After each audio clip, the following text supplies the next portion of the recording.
We be live. Hi, everyone. Okay, Lily is here, highlighting your comments. Thank you so much, Lily, in the background, highlighting people's comments. Thank you so much for being here, guys. Make sure you like the stream. I have an important show for you guys tonight. I am going to introduce you to this man. A lot of you know him, some of you don't, but it's important for the entire region, for Israel, for Iran, for all the Middle East and the entire world for us to recognize who this person is and why it's important for us to be supporting him. Let me know in the live chat who in the live chat knows this man. Who do we know? I know there's a lot of Iranians in the live chat that already know him, but the non-Iranians in the live chat, do you know who this person is? I want to have an understanding about your knowledge on this topic.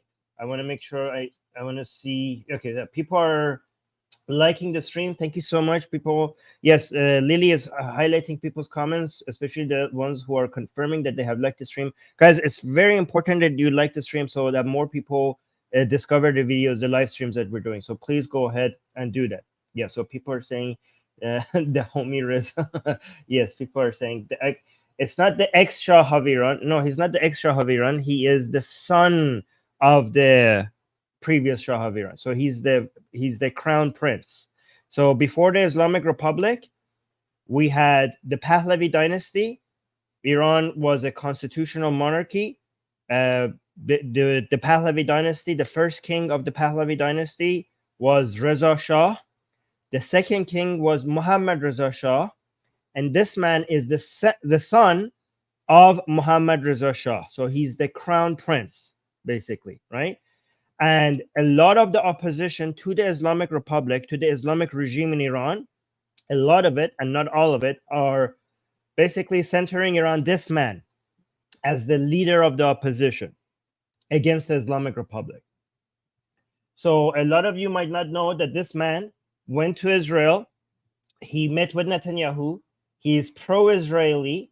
He's anti the Islamic Republic, and he's becoming more and more of a threat against the Islamic Republic, because one of the main issues regarding the opposition in Iran regarding against the Islamic Republic is that it doesn't have unity. It doesn't have any centralized leadership. It doesn't have any management, and a lot of people are looking for a leader to center the opposition. And this crown prince is he is the most popular political leader in Iran, and his views should give you a lot of hope. You know, the fact that he is liberal, the fact that he is secular, the fact that he wants to have a good relationship with Israel, United States, and Arab countries in the region. The fact that this man right now is the most popular politician in Iran, way above anyone else. Like nobody comes even close to him.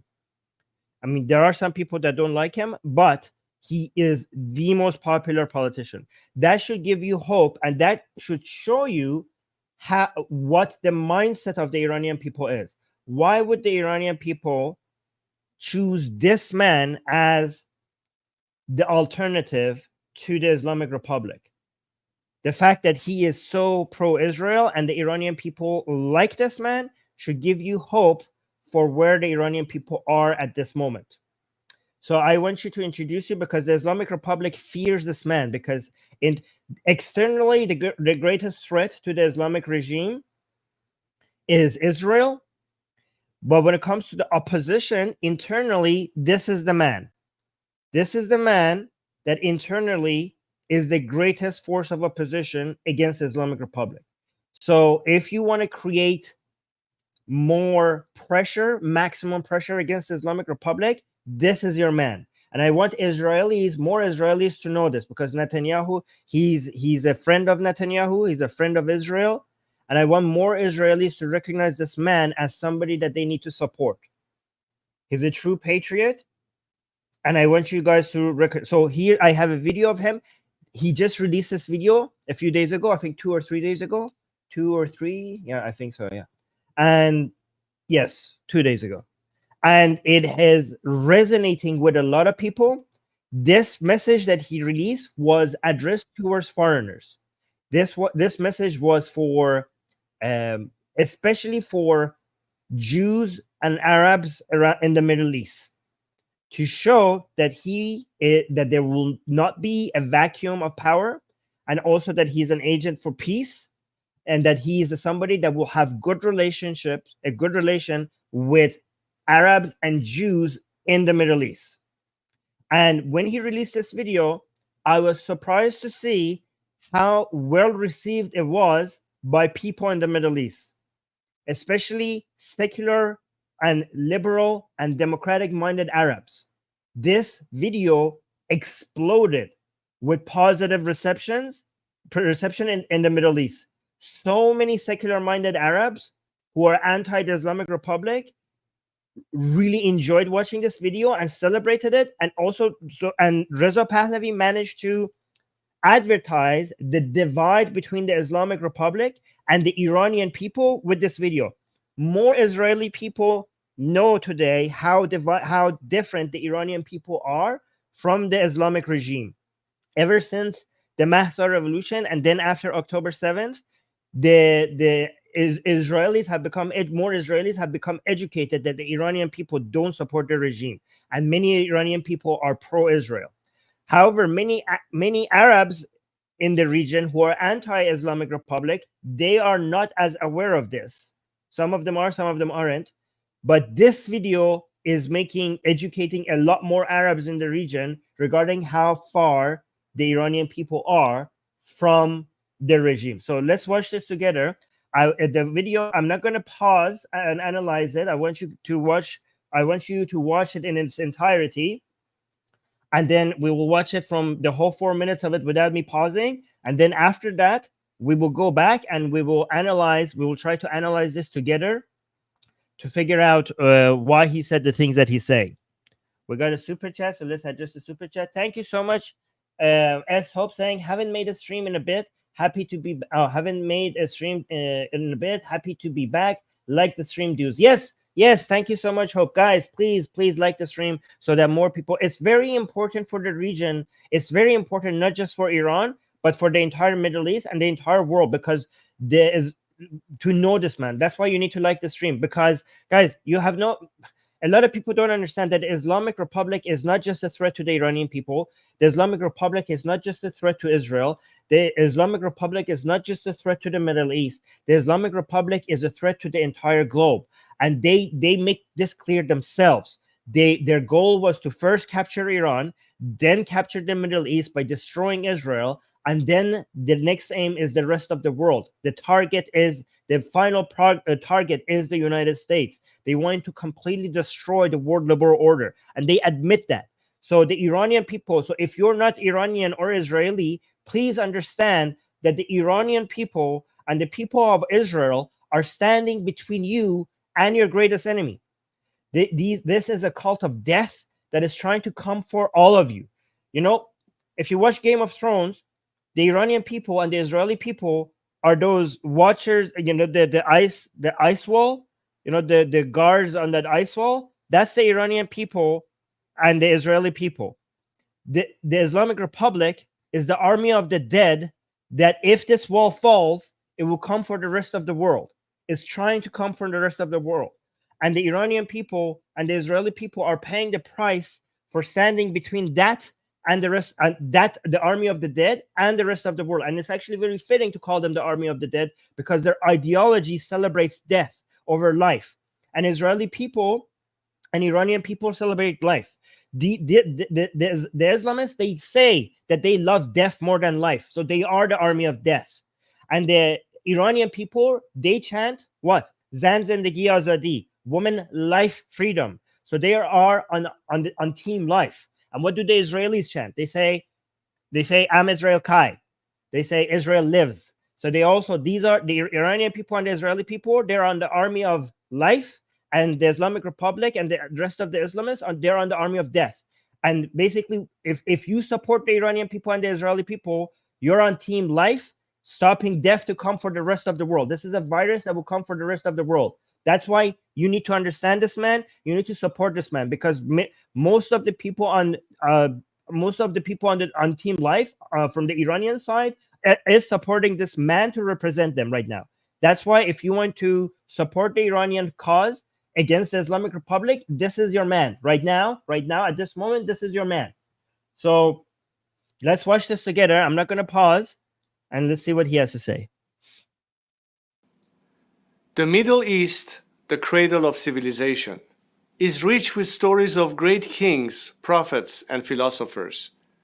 From Cyrus to Moses to Ibn Khaldun, our nations have given the world some of its greatest visionaries. Leaders like Anwar Sadat, King Hussein, Menachem Begin, King Faisal, and my father, too, took up the mantle of seeking peace for our people. But for 45 years, too many of us have been forced to live in fear. Fear of the next terrorist attack, fear of war, fear of economic instability, fear of nuclear blackmail.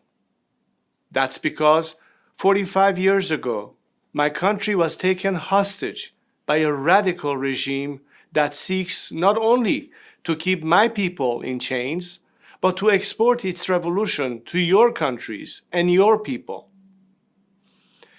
The regime in Tehran is responsible for the deaths of hundreds of thousands of innocents, Iranians, Arabs, and Israelis, Christians, Muslims, and Jews. It facilitated the October 7th attack. It fueled sectarian conflicts in Syria, Iraq, Lebanon, and Yemen. It is trying to unseat the Hashemite kingdom and delegitimize the custodians of the two holy mosques. It uses Palestinians as human shields. And now it has brought our cradle of civilization to the cusp of regional war. And so today, I come to you with a message. This is not the Iranian people's war. It is Ali Khamenei and his regime's war. The tyrant in Tehran couches his warmongering in Iranian nationalism. But he does not speak for our nation. The crimes his regime has committed against you, our neighbors, are an affront to Iranians and our values. For us Iranians, pride in our nation and love of our country do not come at the price of hatred, antagonism, or chauvinism. My compatriots have shown time and time again that they do not want Iran's wealth spent on fueling wars, fostering instability, or funding terrorism. Iranians are not your enemy. It is the Islamic Republic that is our common enemy, the enemy of all peace-seeking people in our regions, whatever nation they come from or whatever faith they practice. So I say to you, our friends across the Middle East, our region deserves so much better. But in order to succeed, first, this regime that has held us hostage for nearly half a century must go. The Middle East is all too familiar with turmoil and upheaval. So I know you might fear change will bring chaos, but fear not. We will not allow a power vacuum to follow the collapse of this regime. There is a vast coalition of patriotic Iranians at home and abroad, ready to step in to serve our nation and make peace with our region. I have told my compatriots that I will do my duty. I will step forward at their call to oversee this peaceful transition to democracy and Iran's return to the community of nations. Peace is neither a relic of history nor a distant dream. It is a promise we owe to ourselves and our children. And together, we can make it a reality. Okay, so I'm going to analyze this speech minute by minute of it, but let's first respond to some of your comments. And also, I want to play another video showing some of the Arabs in the region uh, welcoming this man, especially the more secular minded ones. And I would also want to mention to you why that's so important. Why is that very important? Okay, but let me actually. Why is it important that this message resonated with a lot of Arabs, secular minded and liberal minded Arabs in the region? First, let me read some super chats. Les, give us a $20 super chat. Thank you so much, Les. It said, oh, Les is okay. So say, Armin, you have helped me be informed on these issues, and I thank you for sharing your knowledge and hope. Liberals can bring the world together. Love, hugs, and snugs from Kansas City, USA. Keep up the great work and life. Well, thank you so much, Les. That's very sweet. Oh, I feel so good reading that. Thank you. Let me actually address some of your comments. Saying Iran regime wants Mahdi, who appears when the apocalypse happens. Yeah, when the Imam Zaman. Well, that's a religious question. Let's focus on politics today, right? Elliot saying, would you want Reza Pahlavi to be Shah or president? Okay, guys. So that's the question that is regarding after. I mean, if the Islamic Republic falls, regarding what form of a government the Iranian people choose, it's supposed to be based on a referendum. It's not supposed to be something that we decide right now. And the options are mainly three: either a constitutional monarchy or a presidential republic or a parliamentary republic. I personally prefer a parliamentary republic, and I would prefer that for Reza Pahlavi to be the prime minister. However, if there is a referendum and people vote for a constitutional monarchy, I will respect the wish of I, as an Iranian, would vote for a parliamentary republic.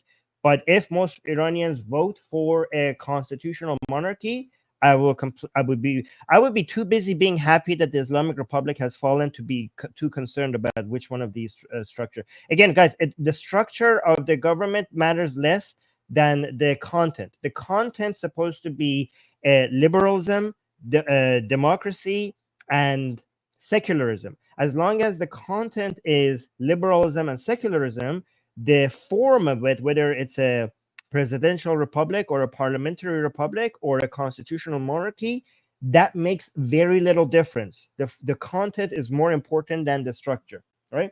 And also, Kurz is saying, so from Islamic State to a monarchy back again sounds progressive. LOL. This is because of your lack of understanding of what you're talking about. We're not going to a absolute monarchy. Like, we're not even going back to anything. The monarchy that some Iranians want us to go to is a constitutional monarchy, where the monarch would be just symbolic. So if we ever have a constitutional monarchy, the country will be run based on the parliament and based on the prime minister, and the monarch would just be would have a symbolic function. So you don't understand what you're talking about, right? So the Iranian people who want a monarchy, they don't want an absolute monarchy. They want a constitutional monarchy that the monarch has a symbolic feature, and the main power of the government is done based on the parliament. The ministers is based on the parliament and the ministers and the prime minister, right? And if you think that is not progressive, let me actually name you some other countries that are constitutional monarchies: United Kingdom, Spain, Sweden, Norway, Denmark, Netherlands, Belgium, Luxembourg, uh, Monaco.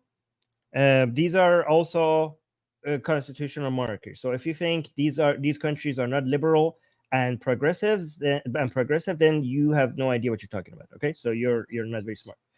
Let me actually show you this video before we go back to Reza Pahlavi's speech and analyze it. I just want to let you know that this just represents a small, and this was posted even before the speech.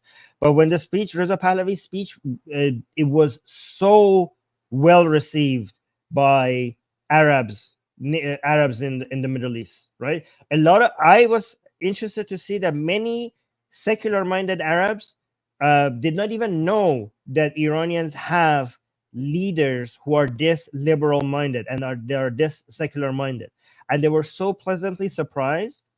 And also, I've noticed that many Gulf Arabs enjoy monarchist symbolism, so they were both pleasantly surprised that Iranians have a popular opposition that is liberal minded and secular minded, and also they were enjoying the fact that he's a prince.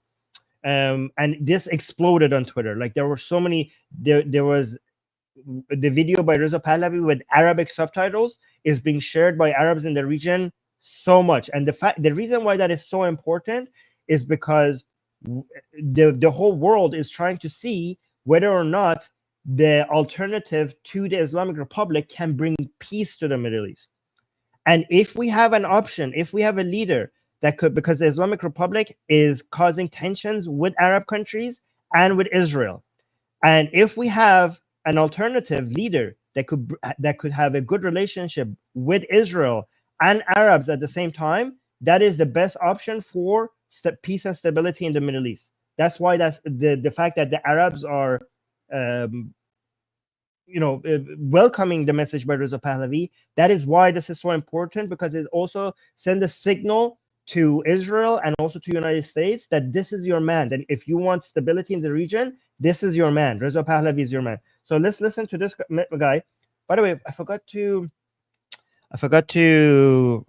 have this man's name ready, because I want to make sure that I give his Twitter account credits, because this is he says this guy is a Kuwaiti Arab and he's secular minded, but I went and Susanna showed me this to be let me give Susanna credit for this, but also Susanna pointed out that this man is actually an atheist, and he says that on his Twitter account. Like he proudly puts atheist on his Twitter bio. So that was very interesting. So yeah, his name is Jassim Al-Juraid. Jassim Al-Juraid. So let's listen to what he has to say. Dear true Iranians, this is your secular Kuwaiti friend. I am talking to you, the owners of the oldest civilization in the world, the most successful in many fields of work. I just wanted to say that I am not surprised why you love the true king of Iranians, who is waiting for the right opportunity to start the journey of success and correct the path. I watched the speech by His Imperial Highness Crown Prince Reza Pahlavi at the National Union for Democracy in Iran Summit. He demonstrated qualities of a future king, a responsible prime minister, a project manager, and a true patriotic Iranian. His advocacy for secularism and a democratic Iran has made me proud of neighboring such a country in the future. He was articulate, methodological, realistically ambitious, and responsible toward his nation's future. The entire secular world is aiming to see His Imperial Highness Crown Prince Reza Pahlavi taking over. And his speech made this complex power transfer clearly attainable, especially when he laid out the first 100 days in restoring the damage, securing a smooth transition for Iran in the international panel and the economic forums. His Imperial Highness Crown Prince Reza Pahlavi will play a crucial role in working with Israel and other regional countries to stabilize the region, establish peace, and achieve prosperity in the Middle East. This marks the first time in many years that such efforts have been made since his grandfather's exceptional tenure. During that time, both leaders, including Mustafa Kemal Atatürk, worked to realize their country's potential in all areas. They had succeeded flawlessly, empowering women and building educated, secular and patriotic nations. I am deeply inspired by His Imperial Highness Crown Prince Reza Pahlavi and the Iranian people. I am moved by your nation's sacrifices to pave the way for a secular, democratic Iran and to lead it towards becoming a first world country.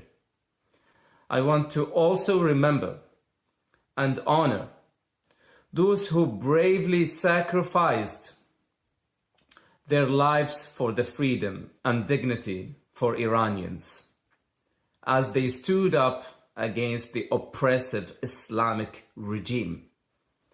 I also want to express my sincere support for His Imperial Highness.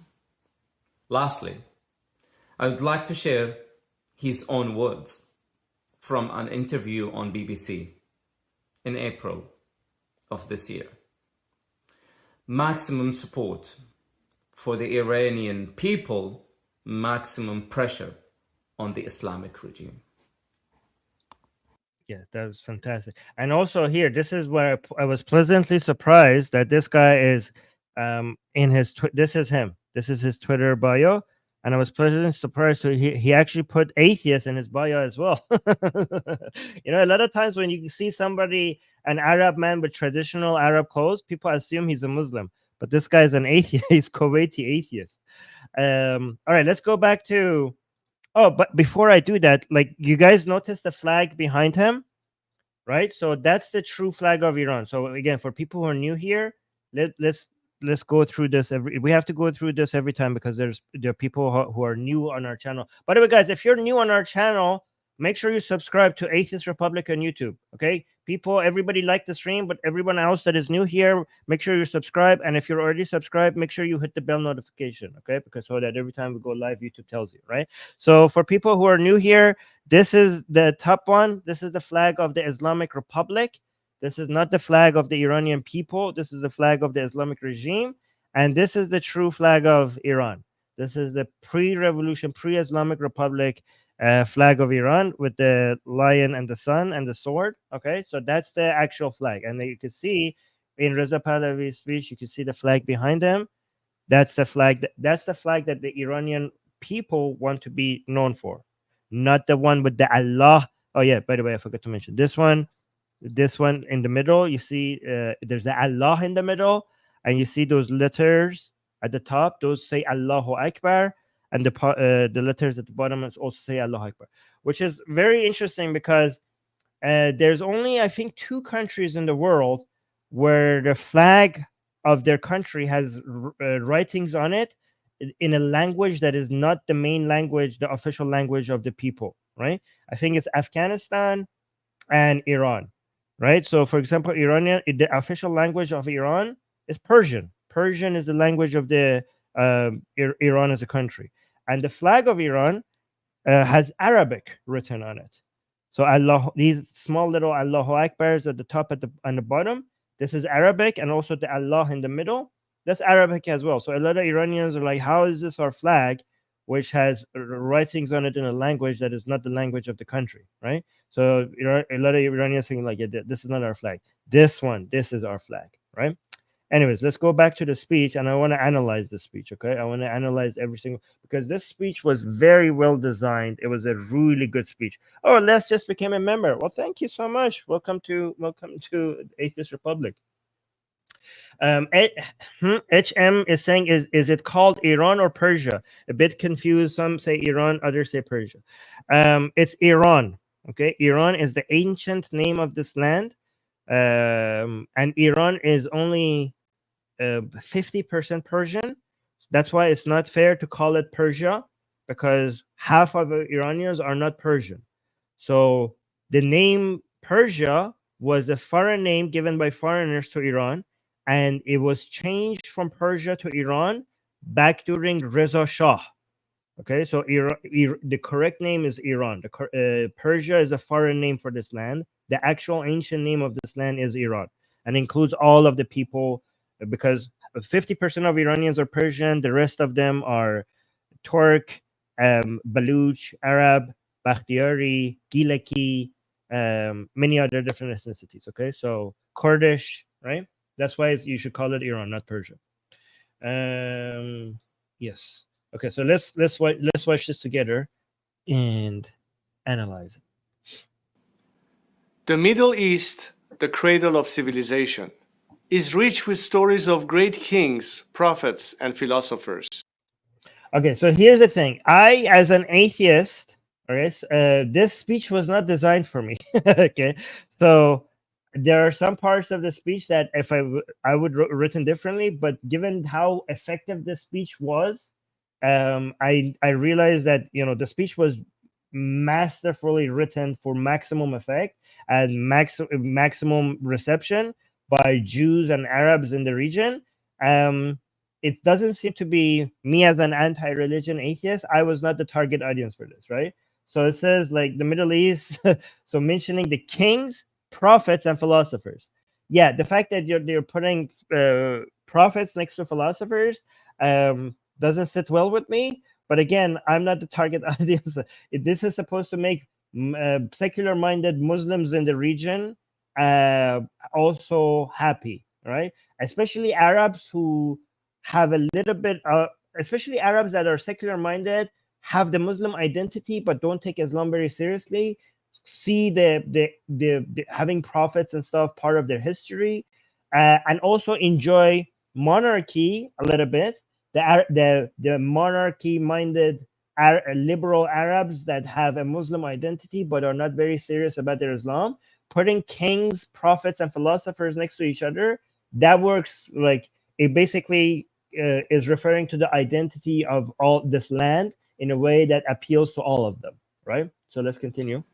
From Cyrus to Moses to Ibn Khaldun, our nations have given the world some of its greatest visionaries. So see, like the people he's mentioning, Cyrus for the Persians, for the people, for ancient Persians. Again, even though Iran is now a mix of different ethnicity, Cyrus is considered to be the Persian king, right? Like that was the Persian Empire that brought all of these other ethnicities to the that were ruling all of these other ethnicities, right? So he's now giving Cyrus, but Cyrus, even though he's considered to be part of the Persian heritage, a lot of Iranians who are not Persian either are kind of seeing him as a symbol of Iran in general, not just the Persians, right? So he mentions Cyrus, Moses, and Ibn Khaldun. So basically, he's giving something to Iranians, to Jews, and then to Arabs. He's trying, but by saying Cyrus, Moses, and Ibn Khaldun, he's trying to basically refer to the heritage of all these three types of all these three people: Iranians, Arabs, and Jews. Again, I don't like me as an atheist. Do not like Moses. Like, I mean, Cyrus is a real person. Okay, Ibn Khaldun is a real person. I, as an atheist, consider Moses to be mythology. Okay, not really a real person. So again, this speech was not designed for me, but the speech was designed to basically mention something of all of these three people, right? So again, he mentioned these. Let's see what he said again. Our nations have given the world some of its greatest visionaries. Yeah, greatest visionaries. He mentions Ibn Khaldun. Technically, he was a great visionary. He was a historian. Cyrus was a great visionary. Moses was not. Moses didn't even exist, right? But again, he's mentioning Moses just to say something positive about a visionary from the Jews. I mean, we have so many good candidates from visionaries from Jews. I don't know why Moses is the guy that you have to pick here. But again, I understand that the speech is working with a lot of people. So again, I'm not the target audience. Leaders like Anwar Sadat, King Hussein, Menachem Begin, King Faisal, and my father too, took up the mantle of seeking peace. So look, Anwar Sadat, Malik Hussein, Menachem Begin, Malik Faisal, and his father Muhammad Reza Shah, right? So he's mentioning this resonated with a lot of Arabs. He mentioned Arab leaders. He mentioned his own father as an Iranian leader. He mentioned Israeli leaders. I noticed that a lot of Egyptians, I don't know, is Dolly here in the live chat? I noticed a lot of Egyptians were so happy with the mention of Anwar Sadat, and this resonated a lot with them. Okay, so that was very well designed for our people. But for 45 years, too many of us have been forced to live in fear. fear of the next terrorist attack, fear of war, fear of economic instability, fear of nuclear blackmail. That's because 45 years ago, my country was taken hostage by a radical regime that seeks not only to keep my people in chains, but to export its revolution to your countries and your people. Yes, this is why, you know how a lot of people try to call Israel occupied Palestine, right? That's an inaccurate terminology. But we should use that and call Iran occupied Iran. Okay, so Iran is, we should refer to it as occupied Iran by the Islamic Republic. But this is a very important thing that he touched on. It was very important that he mentioned this because a lot of people in the world don't understand this. A lot of Americans, a lot of Europeans don't understand how this is relevant today. Because the Islamic Republic, the only reason why some people in Canada or United States or Europe have not felt the presence of the Islam. I mean, more and more Europeans and North Americans are feeling the presence of the Islamic Republic in their backyard. But the ones that haven't, the reason why you haven't is because the Islamic Republic has not yet removed the barrier, the wall between them and Europe and North America. And that wall is Israel and the Iranian people. If that wall is ever removed, then you will feel that. And that's why he's very correct here to mention to you, to remind you that the entire point of the Islamic Republic is for it to export its revolution all around the world, and especially eventually to United States. That's why the Islamic Republic is a threat to the entire civilized world, And it's very important for people to understand why the Islamic Republic still considers itself to be a revolutionary power. Because the revolution was in 1979. If you are a revolutionary, once you win the revolution, you will stop being a revolutionary. Why is it that the leaders of the Islamic Republic consider themselves to be revolutionary still? Remember, in our previous streams, I told you that Khamenei told its diplomats when they were going to the United States, Khamenei told his own diplomats, go there and do your diplomacy. But I am not a diplomat. That's what Khamenei said, the supreme leader of the Islamic Republic. He said, I am not a diplomat. I am a revolutionary. Why would you be a revolutionary if you have already won the revolution, the Islamic Revolution in 1979, and have removed the Pahlavi dynasty? Because the revolution was not against the Pahlavi dynasty. The revolution of the Islamic Republic is against the world liberal order, what they called the imperialist West. The revolution, that was the first step of the revolution. First, to remove the Pahlavi, meaning his father. Second is to basically remove the liberal order from Iran. Then for them to remove the liberal order from the Middle East by destroying Israel. And then for them to remove the liberal order from the world by destroying the United States. That's why they are still revolutionaries. And that's why Reza Pahlavi here is saying that they are trying to export their revolution all around the world. It's important for people to understand this. So let's continue. And also to the Americans who say, why are we supporting Israel? What has Israel done for us? This is what you have to understand as an American. Israelis are dying fighting your enemies. The amount of support that you have had for Israel has done more for United States than United States has done for Israel. Israel is in the front lines fighting the people who want to eventually come from United States. You think you have given so much support for Israel? You have gotten more from Israel than what you have given to Israel. Israelis are dying while Americans are living in peace and stability because they're dying fighting your enemies far away from your borders. Anyways, let's continue. And so are the Iranian people. People. The regime in Tehran is responsible for the deaths of hundreds of thousands of innocents, Iranians, Arabs, and Israelis, Christians, Muslims, and Jews. So here, here's the thing. Given how many people in Iran now have no religion, and how many atheists and secular-minded people exist in Israel. I've been to Israel. Many Israelis are not religious. Many Israelis are not religious. Okay, and I also know how many Arabs, how much atheist activism is growing in the Arab world.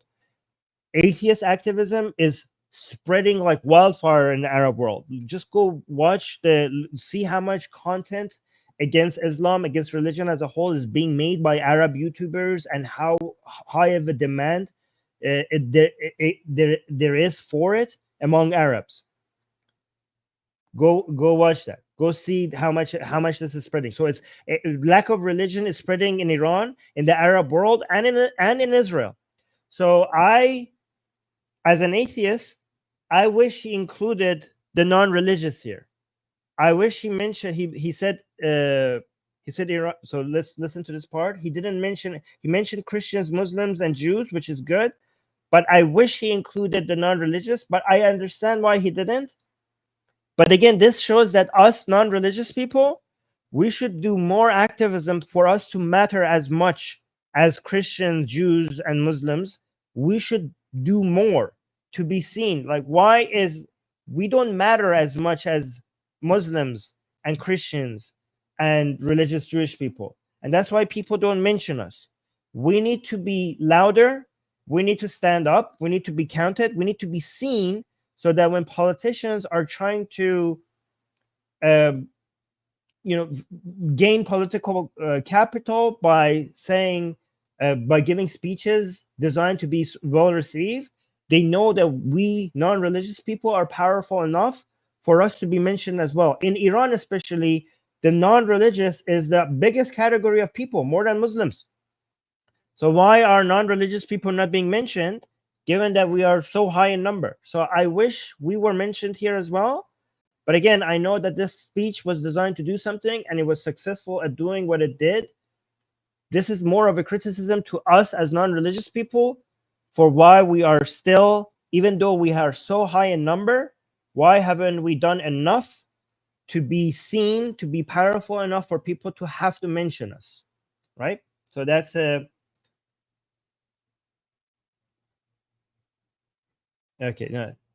No. People are saying no. A lot of people in Iran have kept their religion. You're an idiot. You have no idea what you're talking about. I have scientifically collected data that shows that most Iranian people are not even Muslim anymore.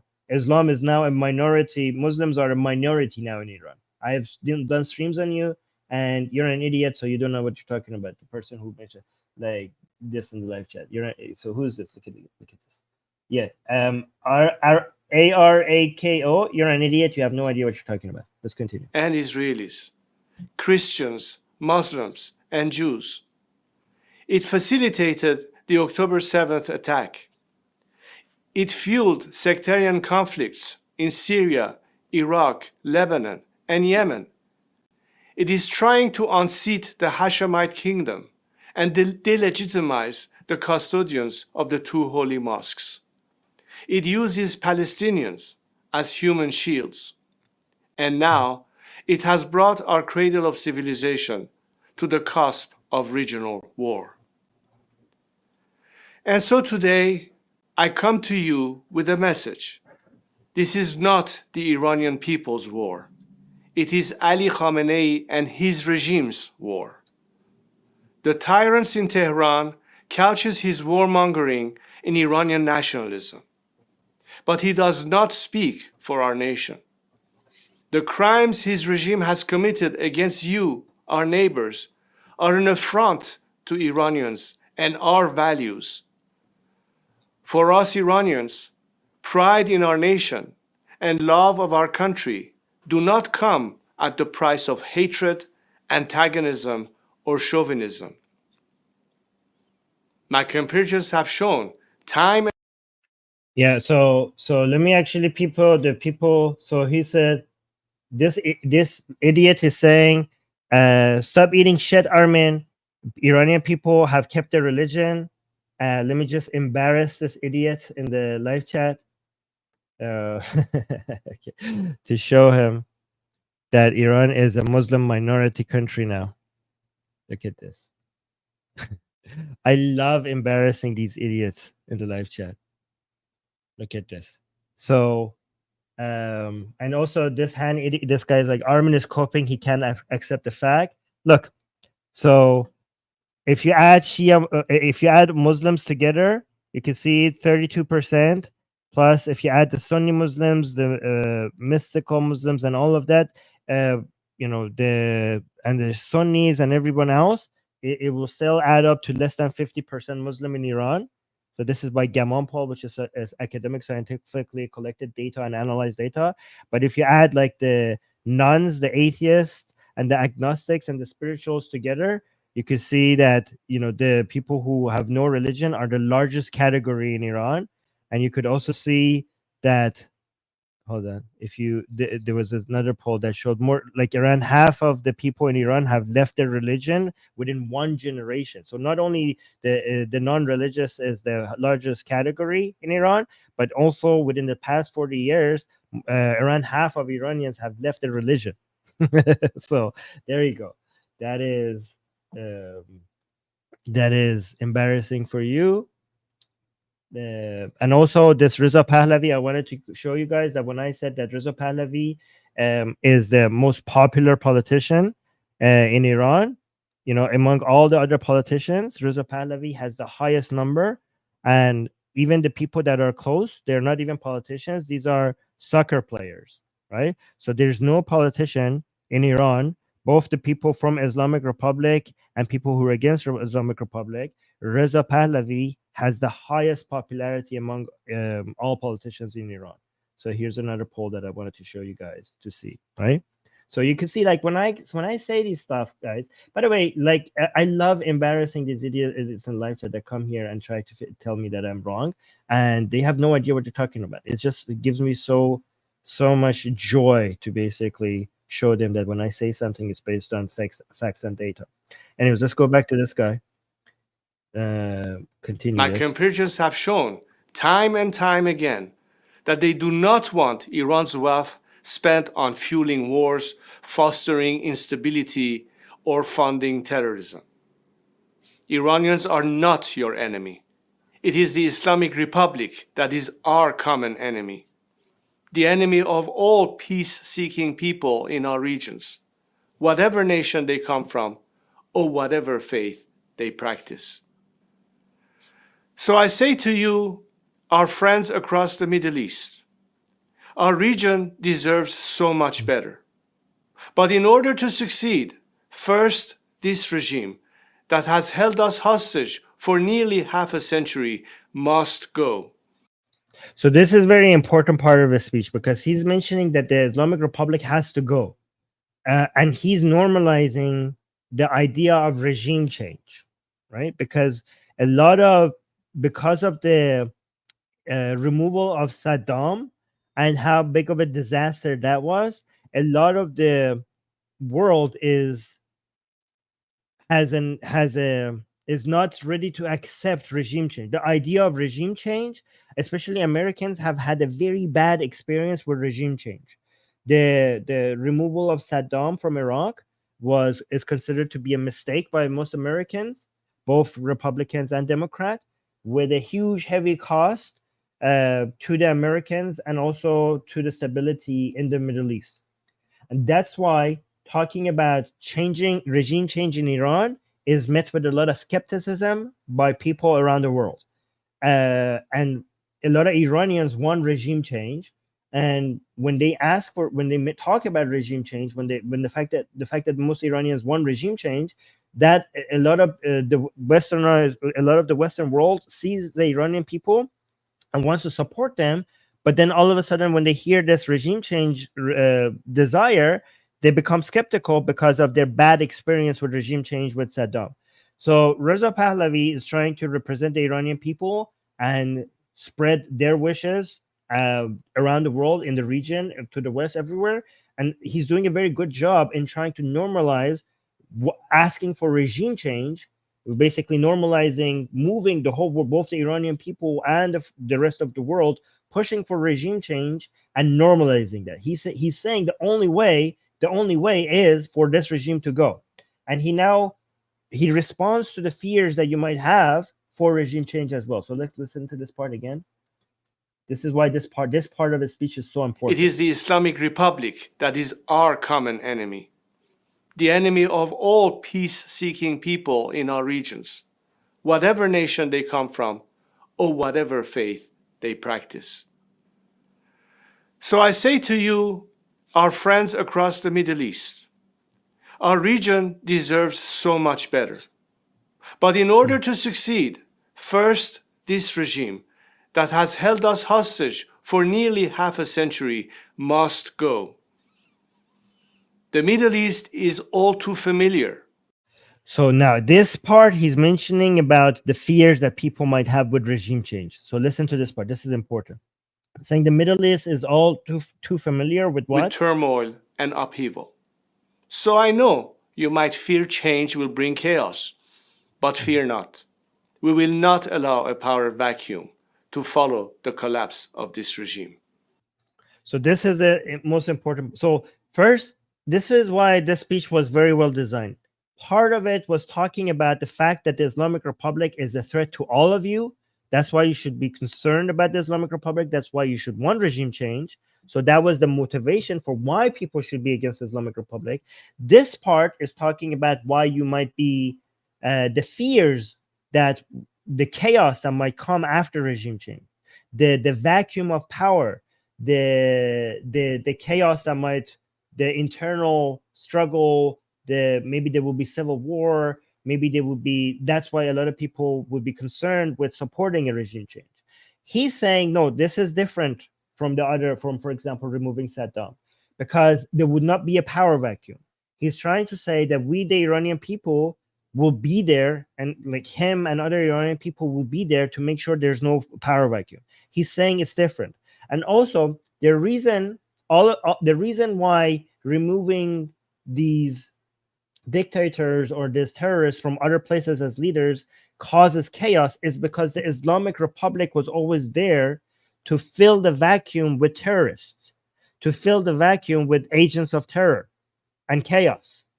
But if you go for the head of the octopus, which is the mullahs in Tehran, if you remove that, then the power vacuum cannot be filled with more chaos like before, because the source of this chaos was the Islamic Republic itself. Do you understand? So, for example, when you remove Saddam from Iraq, one reason why you have so much chaos is because the Islamic Republic has been supporting and funding many terrorists in Iraq, and it's there to take advantage of the power vacuum. All of the chaos, I mean, most of the chaos, most of the terrorism is funded from Tehran by the mullahs in Tehran. So if you go for the head of the problem, for the source of all of this stability, then you're not going to see a similar result, because there's nowhere else for all of this chaos to come from. You have removed the major sponsor of terror in the Middle East.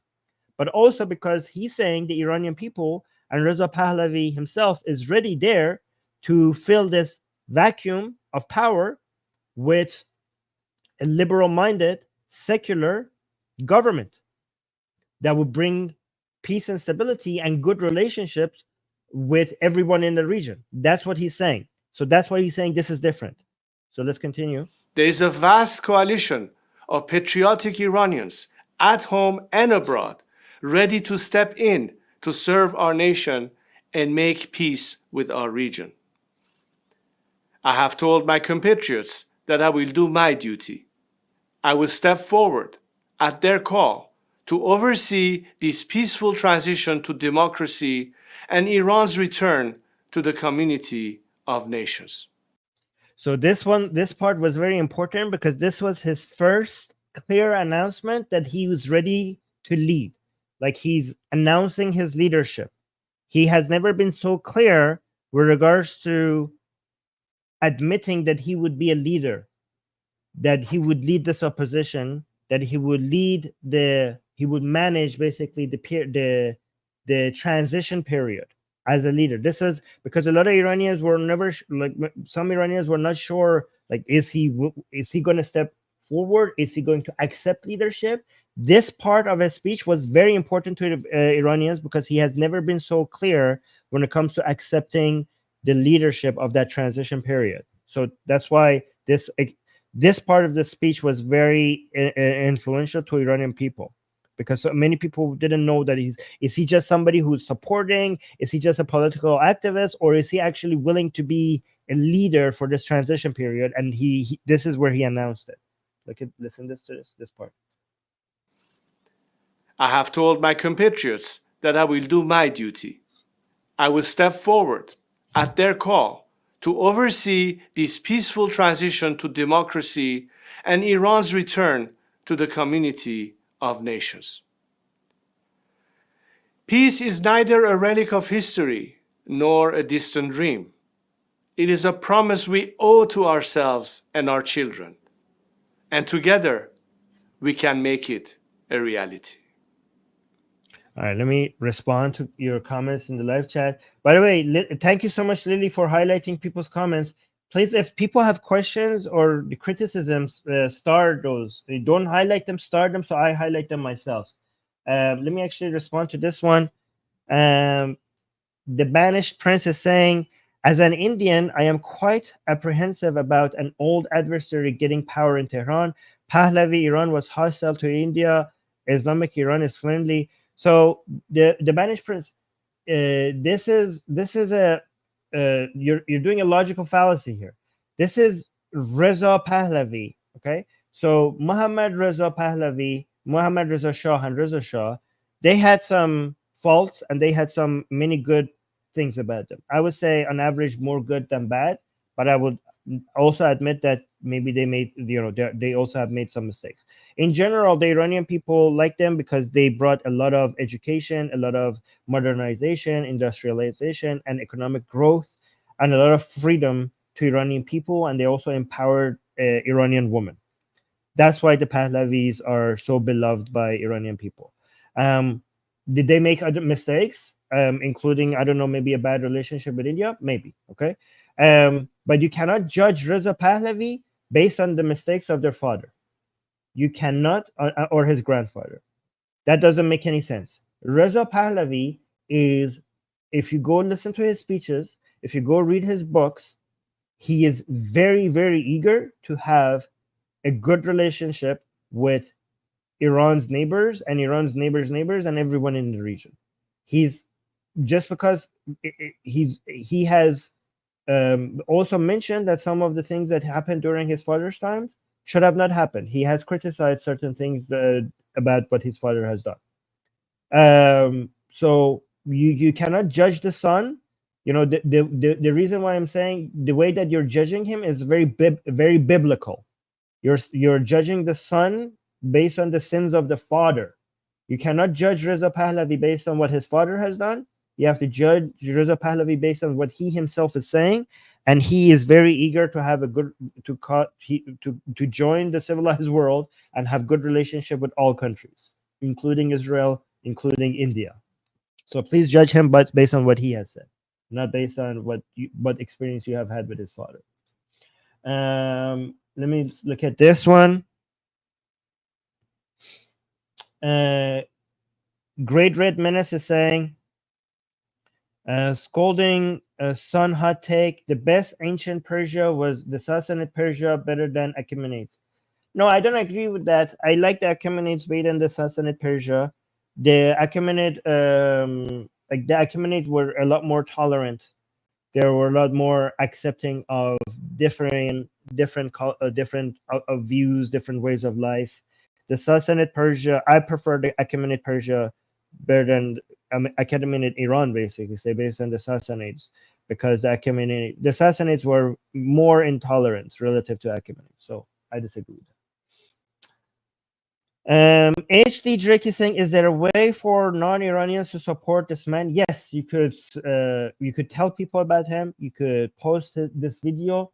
If you go on Twitter, on Reza Pahlavi's Twitter account, this video is pinned right now to his Twitter account. It's at the very top. So you could basically go and share that video. That would be a good way for you to support this man. This is a very good introductory. That video It's a very good introductory video. You could share the stream. Yeah, you can support this man by sharing the, liking the stream, sharing the stream, send it, because I show it, but I also analyze it.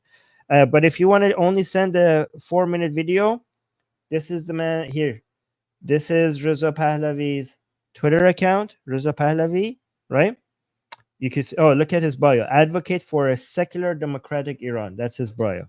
Advocate. He doesn't refer to himself as a crown prince or, like, I don't know, royal this or royal. He's a crown prince of Iran, but he doesn't refer to himself like that. He just refers to himself like you can see how humble he is. He refers to himself as an advocate, advocate for a secular democratic Iran. You can see that there's no reference to royalty, no reference to being a prince, no reference to any of that.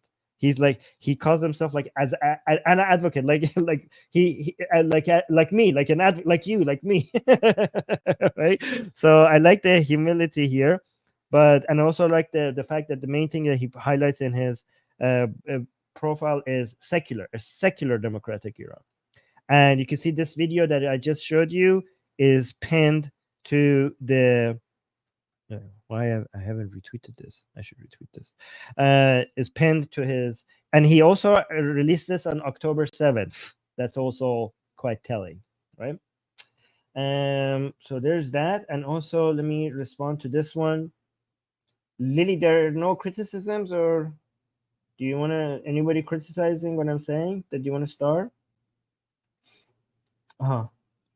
Okay, so that's actually, I found something funny. I started myself. Okay, so let's look at this one. Super chat. The Banished Prince is saying,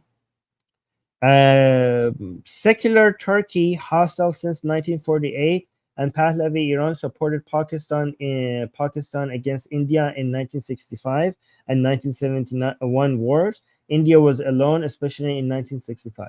Yes. So again, the sins of the father, sins of the son, all of that.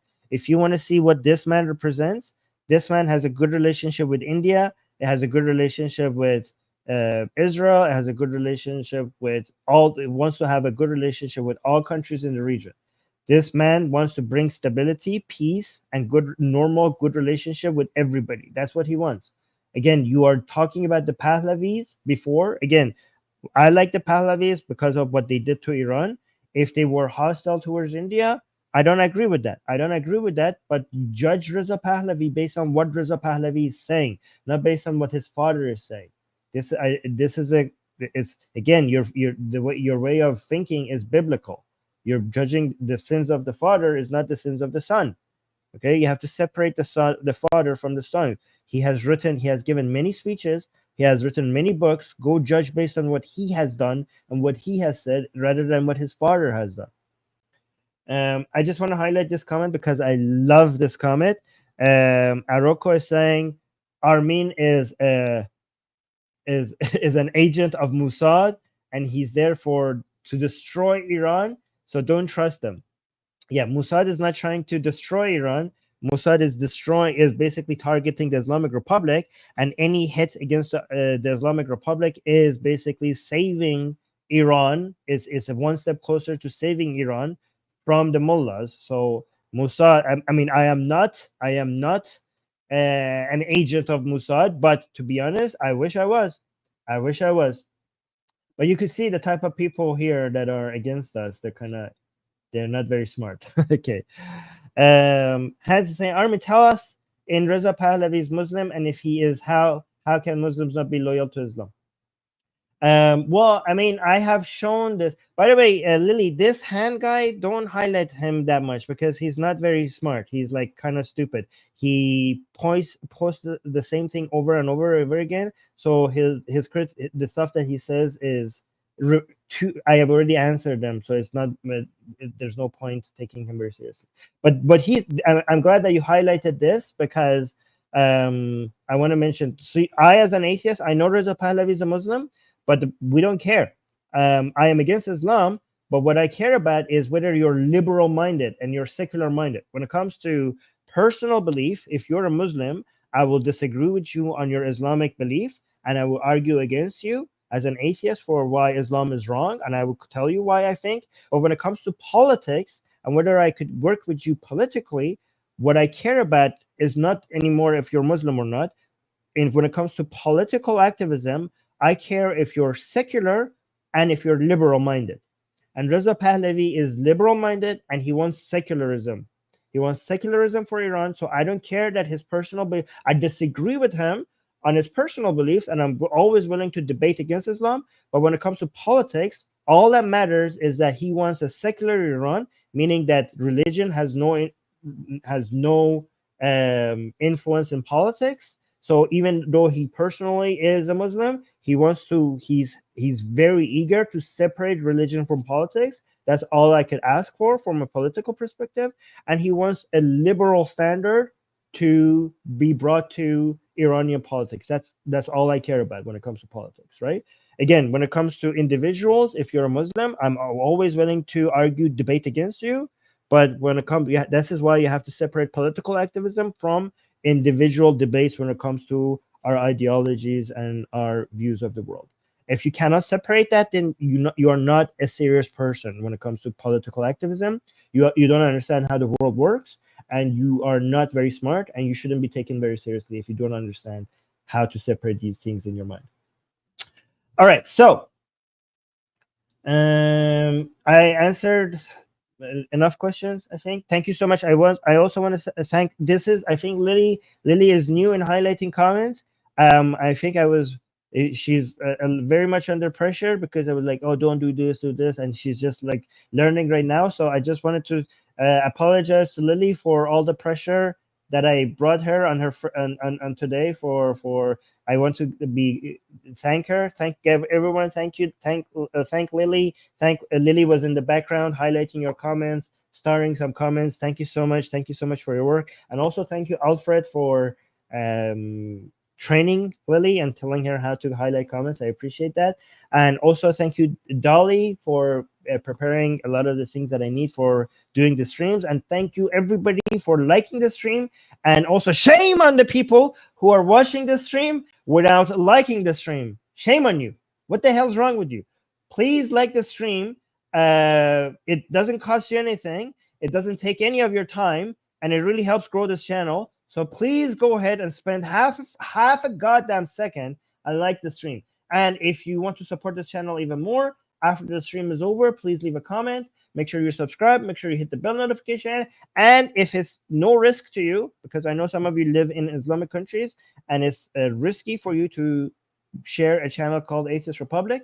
But for anybody who this is not a risk, please go ahead and share this channel. Recommend the Atheist Republic YouTube channel to more people. We have a very unique perspective.